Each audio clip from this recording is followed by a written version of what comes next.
Bismillahirrahmanirrahim. Assalamualaikum warahmatullahi wabarakatuh. Alhamdulillahilladzi kataba 'alal mu'minina as-siyam rahmatan lil muttaqin.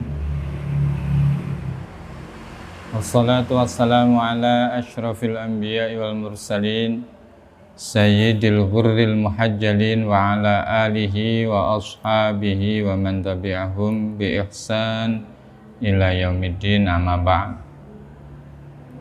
Al-muhtaramun, para alim, para ulama, wabil khusus para pemirsa di channel ini dalam rangka persiapan berbuka puasa. Syukur kepada Allah Subhanahu wa Ta'ala kita panjatkan, sebab sampai hari ini kita masih diberi kekuatan dan masih ditakdir untuk bisa melaksanakan ibadah syiyam dalam rangka membersihkan diri kita sekaligus meningkatkan kualitas keimanan dan ketakwaan kita kepada Allah Subhanahu wa Ta'ala. Salawat ma'assalam mudah-mudahan tetap tercurahkan ke baginda kita Rasulullah sallallahu alaihi wasallam yang telah memberikan banyak tauladan tuntunan kepada kita minadz zulumati ilan nur, dari yang gelap menuju yang terang, dari yang penuh kegelapan jahiliyah menuju sinar Islam sebagaimana kita nikmati pada saat ini. Pemirsa yang berbahagia, kali ini kita akan membahas satu tema sederhana, bagaimana fidyah itu disyariatkan dalam Islam. Untuk membahas ini, mari kita kaji lebih jauh tentang fidyah ini di Tafsir Munir Syekh Nawawi dalam kitabnya Tafsir Munir Lima'alimit Tanzil dalam menafsiri surah Al-Baqarah ayat 184. Saya akan bacakan teksnya, mari kita kupas sedikit yang berkaitan dengan fidyah ini. Di surah Al-Baqarah ayat 184 secara jelas Allah menyampaikan a'udzubillahi minasyaitonir rajim. Wa 'alal ladzina yuqiqunahu fidyatun ta'amu miskin. Wa 'alal ladzina lan ing atase wong akeh yutiqunahu kang nguat-nguatake sapa alladzina ing poso fidyatun utawi fidyah rupane ta'amu miskin, aweh mangan wong miskin. Hadirin rahimakumullah, bahwa dalam ayat ini secara jelas Allah menyampaikan terhadap orang-orang yang berpuasa yang melakukannya itu dengan kesulitan, maka boleh, saya ulang, boleh menggantinya dengan membayar fidyah, yaitu memberi makan pada orang-orang miskin. Imam Nawawi secara jelas menyampaikan bahwa inna hadhil ayah nuzilat fi haqqi syekhil haram. Inna hadhil ayata setuhune iki ayat iku nuzilat den turunake apa ayat fi haqqi syaihi ing dalem hake wong tuwa al harami kang bekun.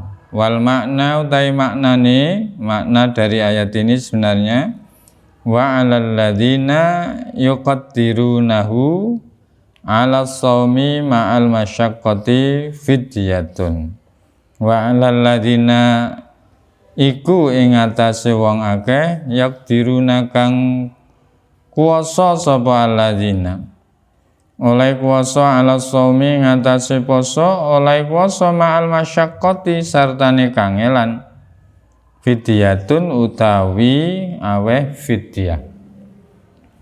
Jadi secara tegas para pemirsa bahwa ayat ini memang ditujukan yang dimaksud alladzina yutiqunahu adalah orang-orang yang melaksanakan puasa itu dengan masyaqqah, dengan kesulitan.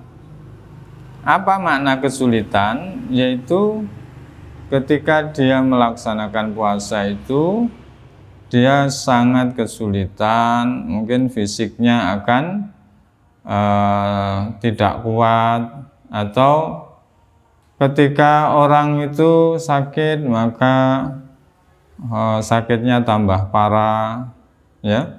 Jadi ayat ini menunjukkan sebenarnya bahwa Islam itu agama yang samhah, agama yang murah, agama yang tidak sulit.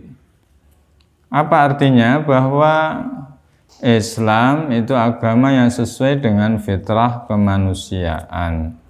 Ketika seseorang melaksanakan ibadah itu dengan kesulitan, maka Islam memberikan kemudahan. Ya, Islam memberikan kemudahan. Ini pula yang dipakai dasar oleh Islam, bahwa ketika melaksanakan puasa dengan kesulitan, maka Islam jelas-jelas memberikan kemudahan dengan cara apa?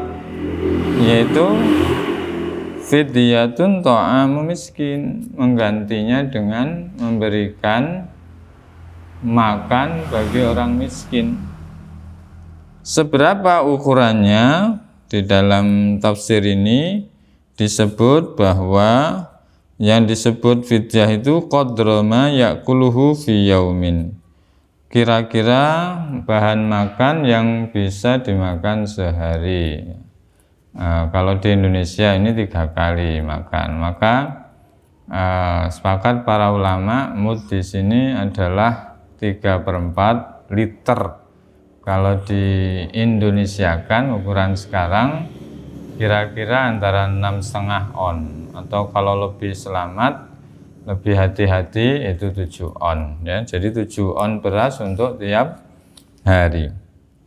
Ini bagi orang yang memang benar-benar kesulitan, bukan orang yang sebenarnya tidak sulit tapi merasa sulit. Nah, saya beri contoh apa yang biasa terjadi di masyarakat kita.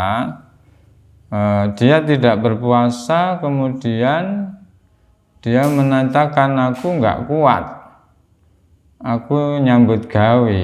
Mungkin ada orang yang bekerja keras sebagai petani di sawah, atau buruh tani, atau tukang, tapi dia mulai malam hari sudah merencanakan tidak puasa. Dalam keterangan ini maka yang seperti ini kurang tepat. Bagaimana cara supaya secara syariat benar? Orang-orang yang kesulitan itu harus mencoba dulu. Jadi kalaupun besok kita misalnya kerja keras, maka tetap harus berpuasa mulai pada malam hari, sahur, setelah sahur.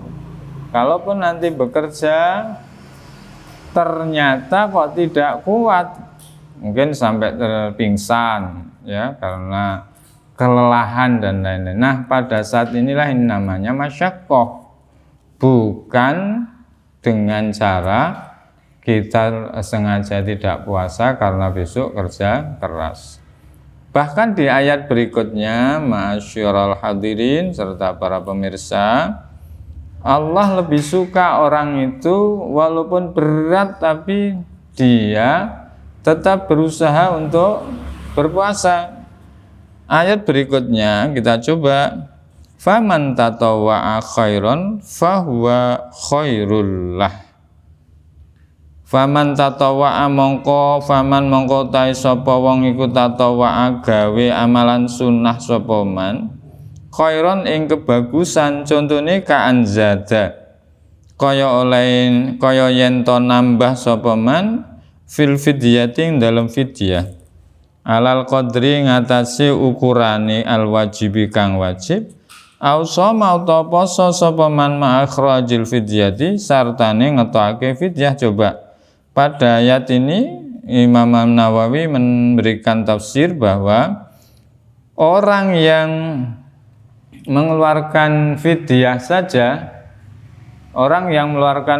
saja itu kalau nambah fidyahnya itu bagus. Termasuk pula orang yang berpuasa tapi juga dia nambah fidyah, maka hal ini Allah suka, ya. Apalagi kemudian ayat berikutnya wa antasumu khairul lakum in kuntum ta'lamun, bahwa puasa dalam kondisi apapun itu lebih baik. Misalnya ketika bepergian kita tetap puasa, itu jauh lebih baik, kecuali kalau sedang atau dalam keadaan kesulitan. Saya kira itu kesimpulannya, bahwa mari kita terus memohon kepada Allah agar puasa kita ini tetap diberikan kekuatan, kesehatan, ya.